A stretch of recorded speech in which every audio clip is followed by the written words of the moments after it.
प्रशासकीय कामकाजातील अनुभवांचा वेध घेणारा टिकली तर टिकली हा सदर लेखसंग्रह श्रद्धा बेलसरे यांचा आहे। मुळात कवयित्री असलेल्या बेलसरे स्वतः उच्चपदस्थ प्रशासकीय अधिकारी आहेत। त्यांचा हा संग्रह लेखन करणाऱ्यात महत्वाचं नाव आहे मीना प्रभू यांचं। माझं लंडन या पहिल्याच पुस्तकानं त्या एकदम प्रसिद्ध झाल्या। हे प्रवास वर्णन नाही, त्या तिथे लंडनला स्थायिक झालेल्या आहेत। ज्या मजेदार प्रवास वर्णन लिहिली, देशोदेशींच्या सफरींचं नुसतं वर्णनच त्यांच्या लेखनात नसतं, तर जिथं जातील तिथलाच त्या लेखनातून जाणवतो। त्यांची लेखन शैली किंचित विनोदाकडे झुकणारी आणि मीना प्रभू यांच्याप्रमाणेच अनेक परदेशस्थ भगिनींनीही प्रवास वर्णने लिहिली, लेखनही करतात आणि त्यांनी प्रवास वर्णन सुद्धा लिहिलेली आहेत। स्त्रियांची आत्मचरित्र हे मराठीतलं वैशिष्ट्यपूर्ण दालन आहे ना। मी तेव्हा मला तिथे जाणवलेलं होतं की कन्नडमध्ये स्त्रियांचे आत्मचरित्रच नाहीयेत, तर त्यांना हे फार वेगळं आणि वैशिष्ट्यपूर्ण वाटलं होतं। तर स्त्रियांचे आत्मचरित्र केतकर, सुधा आत्रे, सुनीता देशपांडे, कमल पाध्ये, यशोदा पाडगावकर, सुमा करंदीकर, वासंती गाडी यांनी हे दालन भरभराटीला आणलेलं आहे। या सर्व आत्मचरित्रकार या प्रतिथयश आणि प्रसिद्ध बैजल यांची नावं उदाहरणादाखल घेता येतील। स्त्रीवादी लिहिणाऱ्या लेखिका आहेत, त्याचप्रमाणे कुठल्याही वादात अडकून न पडता आणि त्या मर्यादा घालून न घेता मालिनी बिंदू, निलिमा पंढरे, पुष्पा देशमुख आदींचा स्मरणपूर्वक उल्लेख करणं आवश्यक आहे। आसिनी पांडे, वसुधा देव, अंजली देवेकर आदींची नोंद घेणं आवश्यक ठरतं। लेखिका संमेलन सोहळा संपन्न होतो आहे, ही अत्यंत स्वागतार्ह बाब। समाज परिवर्तनाचा जबरदस्त रेटा आणि या सर्वांमुळे मुळातूनच बदलणारी जीवनमूल्य यांचं ते व्हायला पाहिजे। हे सामाजिक परिवर्तन गेल्या 15-20 वर्षात फार वेगाने झाले आहे। मनुष्याची वयोमर्यादा वाढली, त्यामुळे वृद्धांची संख्याही वाढली आहे। त्यांच्या एकटेपणाच्या, आधाराच्या, सोबतीच्या होणाऱ्या एकट्या दुकट्या आईबापांची काळजी वाढली आहे। लोकांमध्ये एकूणच नीतिमूल्यही बदलणं साहजिकच असतं, पण त्यामुळे समाजात माजणारे अनाचार हा चिंतेचाच विषय चाललेलं अतिच महत्व आणि माणसातला स्नेहभावात येत चाललेला अंतराळ चंगळ लेखनातून होणं आवश्यक आहे। स्त्रियाच हे लेखन प्रभावीपणे करू शकतील आणि ही मराठीतली बहुधा पहिली दलित संबंधित कादंबरी म्हटली जाते। विभावरी शिरूरकरांनी ती लिहिली आहे, पण सर्व स्तरातील स्त्रियांकडून असं लेखन व्हायला हवंय। पर्यावरणाचं ढळतं संतुलन, त्याचे शेतकरी जीवन एक जागतिक भाषांनी युक्त संपर्काची एवढी साधन झालेली आहेत की त्यामध्ये मराठी किंवा कोणत्याही प्रादेशिक भाषेला दुय्यम स्थान प्राप्त होणं, अत्याधुनिक जगाशी संपर्कात राहण्यासाठी इंग्रजी ही जागतिक भाषा जिवंत ठेवणं हे मराठी भाषकांचंच कर्तव्य आहे। यासाठी मराठी घराघरातून प्रयत्न व्हायला हवेत। घरात आवर्जून मराठीच बोलणं, मुलांना मराठीचं उत्तम ज्ञान प्राप्त करून देणं, मराठी साहित्य वाचणं, वाचायला लावणं, मराठीतून अभिव्यक्त होणं, या गोष्टी निष्ठेने केल्यास मराठीला निश्चितच उज्ज्वल भवितव्य आहे। हेही स्त्रियाच अधिक उत्तम प्रकारे करू शकतील। लेखकांची दखल घेतली जाणं आणि त्यांची माहिती संकलित केली जाणं ही देखील स्त्रियांच्या लेखन प्रवासातली एक महत्वाची बाब आहे। पुण्याच्या साहित्यप्रेमी भगिनी मंडळानं हे काम अत्यंत चिकाटीनं पार पाडलं आहे, जे अभिनंदनीय आहे। कांचन पाडगावकर यांनी मराठवाड्यातल्या कवयित्रींची दखल घेत त्यांची नोंद केलेली आहे। बीडच्या दीपा क्षीरसागर यांनी मराठवाड्यातल्या कर्तृत्ववान स्त्रियांच्या माहितीचं संकलन केलंय, ज्यात अधिकांश लेखिका कवयित्री आहेत। भगवान काळे यांनी त्यांच्या मराठवाडा सारस्वत या पुस्तकात बऱ्याच लेखिका कवयित्रींची माहिती समाविष्ट केलेली आहे। सुमारे 20-25 वर्षांपूर्वी औरंगाबादच्या स्वाध्याय मंडळाने लेखिका संमेलन आयोजलं होतं। त्यामध्ये विशेष करून सुनेत्रा ओक, ज्योत्स्ना घारपुरे, प्रतिभा एकबोटे, अरुणा सहस्त्रबुद्धे, सुधा भागवत यांनी पुढाकार घेतला होता। यात मराठवाड्यातल्या अनेक लेखिका सहभागी झाल्या होत्या। 1997 साली मराठवाडा साहित्य परिषदेच्या परभणी शाखेतर्फे मराठवाडा पातळीवर स्त्री साहित्यिक मेळावा भरवण्यात आला होता। अशा संमेलनांमुळे अनेक लेखिकांची दखल घेतली जाते, साहित्य विषयक जाणीवा समृद्ध होतात नवोदितानं व्यासपीठ मिळतं. निदान एकमेकींची ओळख होण्याचा, एकमेकींना समजून घेण्याचा योग तरी निश्चितच येतो. मराठवाडा साहित्य परिषदेने लेखिका संमेलन आयोजित करणं मला म्हणूनच फार महत्त्वाचं वाटतं. मराठी भाषेत लिहिणाऱ्यांची संख्या सध्या तरी विपुल आहे. ती तशीच राहायची असेल तर त्यांना व्यासपीठ मिळणंही जरुरीचं आहे. त्यासाठी विविध पातळ्यांवर सातत्याने छोटी मोठी साहित्य संमेलनं होणं हे नितांत गरजेचं आहे. मराठवाड्यातल्या स्त्रियांसाठी मराठवाडा साहित्य परिषदेने संमेलनाच्या निमित्ताने असं व्यासपीठ निर्माण केलेलं आहे. यावर्षीप्रमाणेच दरवर्षी परिषदेने संमेलन भरवावं. वर्षातून फक्त एकदाच संमेलन भरवून न थांबता वर्षभर विविध साहित्यिक उपक्रम राबवले जावेत. सर्व कार्यक्रमांच्या माहितीचं संकलन होऊन त्यांचं जतन केलं जावं. जास्तीत जास्त स्त्रियांनी लिहितं व्हावं यासाठी विविध स्पर्धा, लेखन कार्यशाळा, शिबिरं इत्यादी कार्यक्रम पार पाडले जावेत. हे सर्व निश्चित होईल त्याची खात्री वाटते. यासाठीच्या पुढील सर्व वाटचालीस मराठवाडा साहित्य परिषदेस हार्दिक शुभेच्छा. मला धन्यवाद आणि नमस्कार. छोटासा 1 मिनिटाचाच कार्यक्रम आपल्याला घ्यायचा आहे. मगाशी आपण विशेषांकन केलं त्यावेळेला आमच्या एक लेखिका वृषाली किन्हाळकर त्यांनी या अंकाचं प्रकाशन केलं.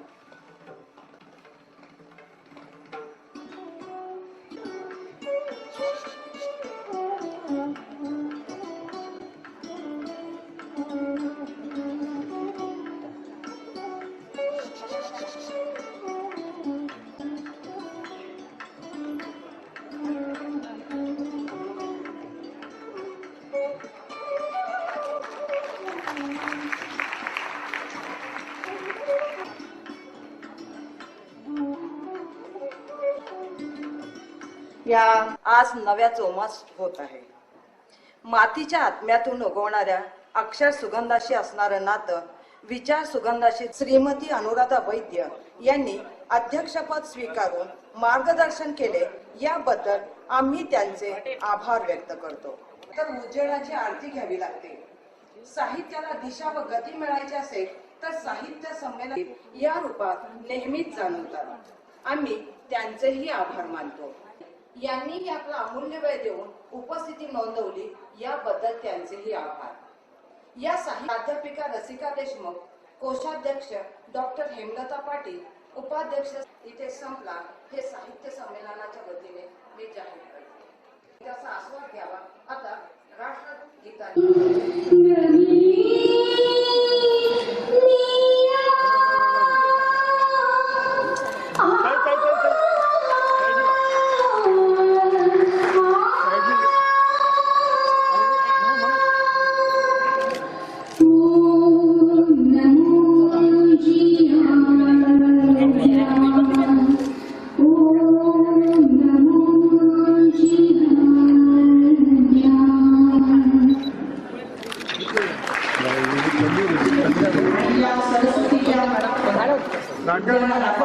आज आणि उद्या 2 दिवस आनंदाने वापरणार आहोत.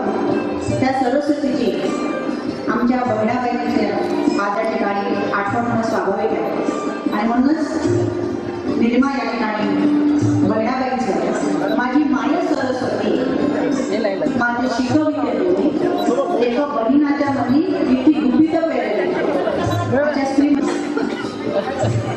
मॅडम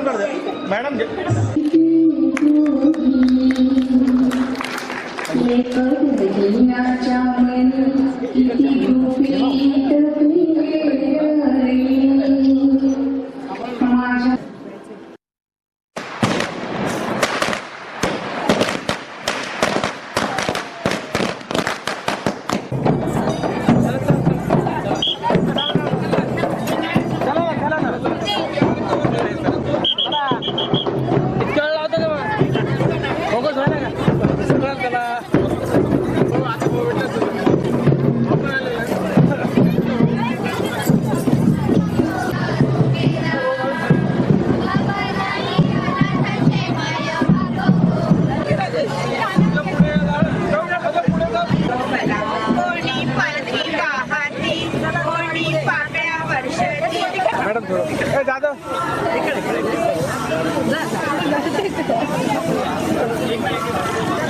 एक मिनिट मॅडम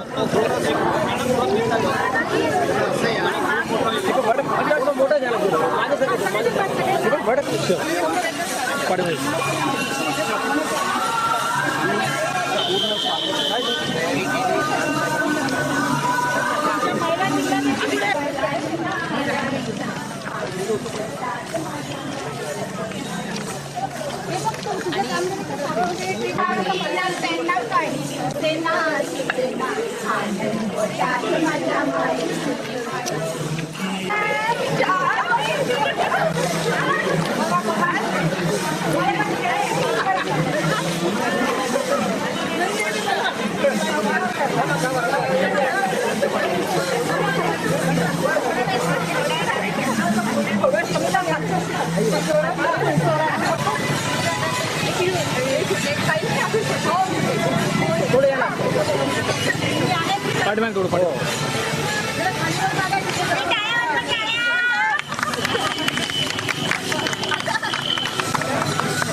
पीठ कापणार आहे आपल्याला आतलं चालू जाऊन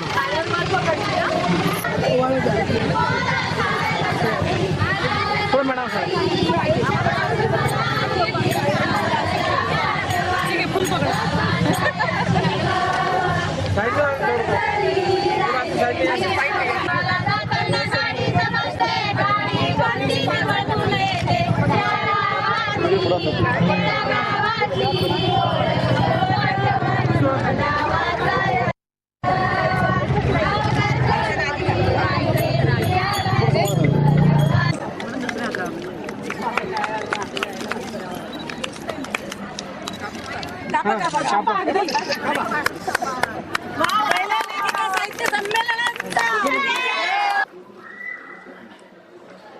डॉक्टर सौ सुहासिनी इर्लेकरांना दिला गेलेला हा पुरस्कार गौरवशाली नसल्यामुळे त्या हा पुरस्कार स्वीकारू शकला नाही. त्याचं जरी वाईट वाटत असलं तरी हा पुरस्कार स्वीकारताना मला अतिशय आनंद होत आहे.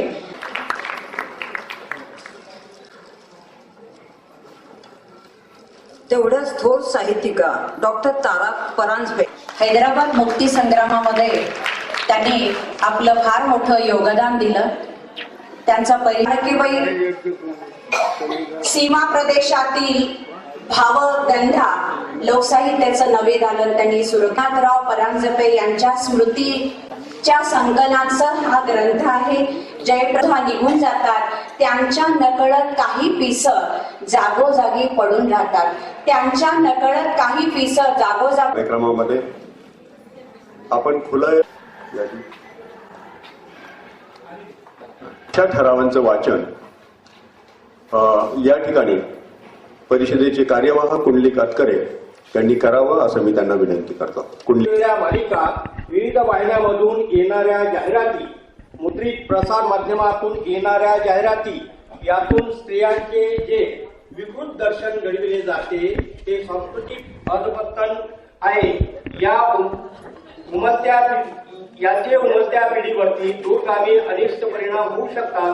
समाजात विकृती असतात आणि त्याचं चित्रण सर्व माध्यमातून होणं साहजिकच जरी असलं तरी ते चित्रण अतिरंजित असता कामा नये. त्यामुळे कळत नकळत अशा प्रवृत्तींना जे वलय मिळतं ते मिळता कामा नये. अशा विकृत प्रवृत्तीचे समर्थनही होता कामा नये. या प्रवृत्तीचा हे संमेलन तीव्र निषेध करीत आहे. या प्रवृत्ती रोखण्यासाठी स्वतंत्र कायदा करावा अशी आग्रहाची मागणी हे संमेलन महाराष्ट्र शासनाकडे करत आहे. याच्या पुढच्या राज्य अनुदान प्राप्त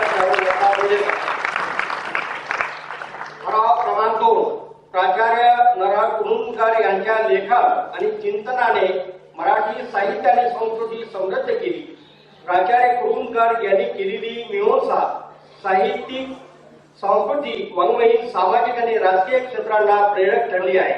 त्यांच्या प्रयत्नाने वाङ्मयीन चळवळी आणि नवोदित लेखकांची संमेलने यांना चालना मिळाली होती.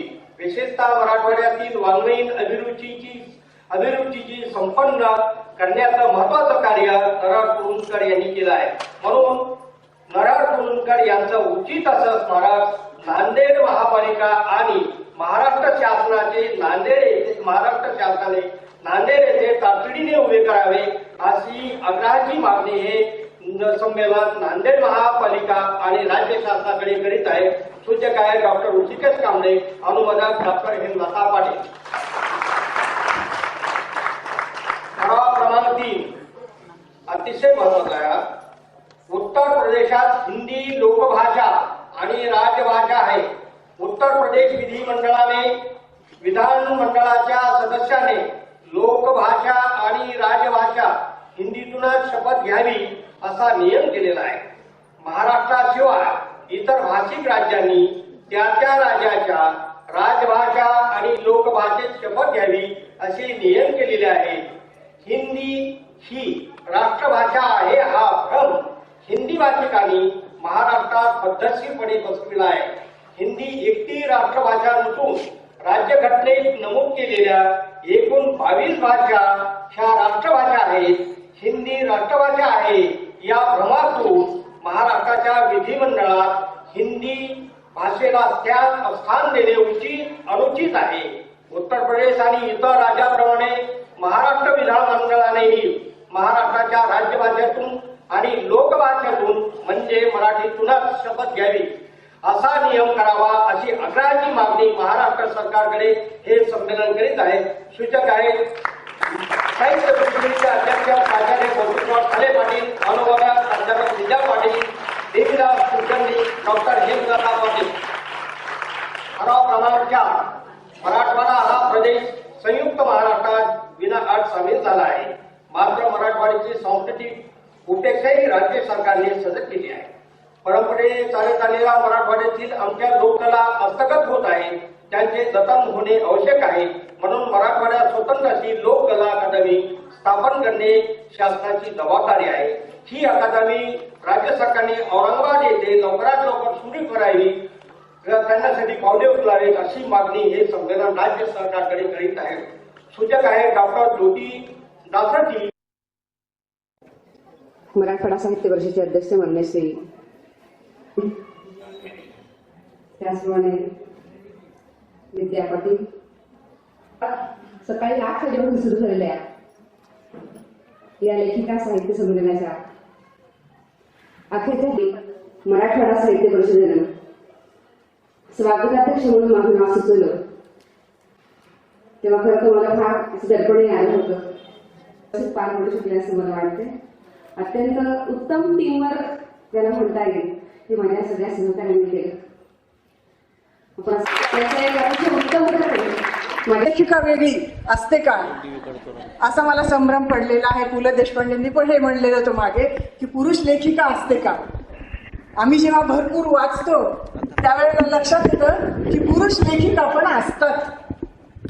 कारण लेखिकांची जी लेखन शैली पूर्वी असायची त्या लेखन शैलीमध्ये लिहिणारे पुरुष सुद्धा बरेच होते आणि त्यांना आम्ही गमतीने पुरुष लेखिका असं म्हणायचो. तेव्हा स्त्री लेखिका किंवा पुरुष लेखक असं पुरीच अफवा पसरलेली ती काँग्रेसमध्ये चालली म्हणून सगळे शेतात आहेत माया.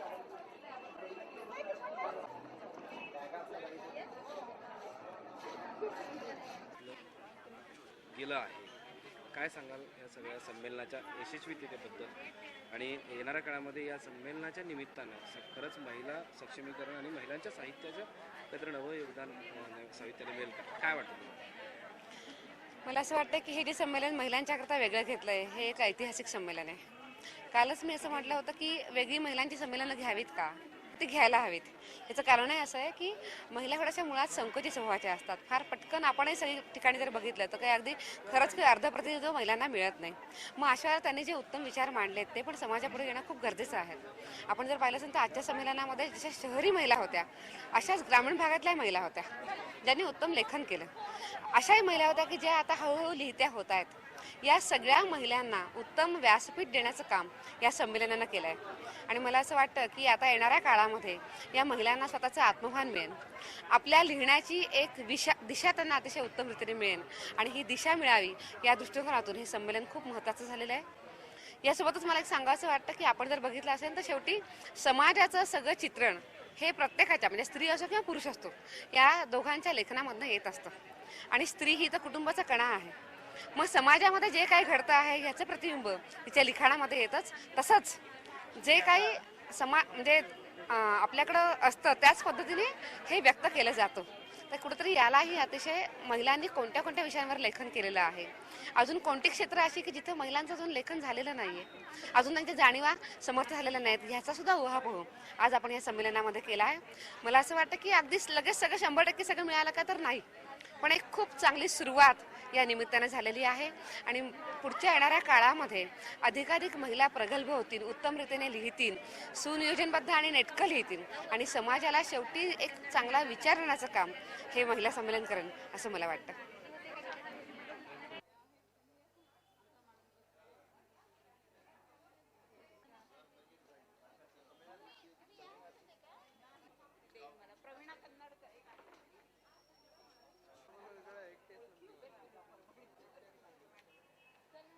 जेवायचं नाही. बरं मी काय म्हणते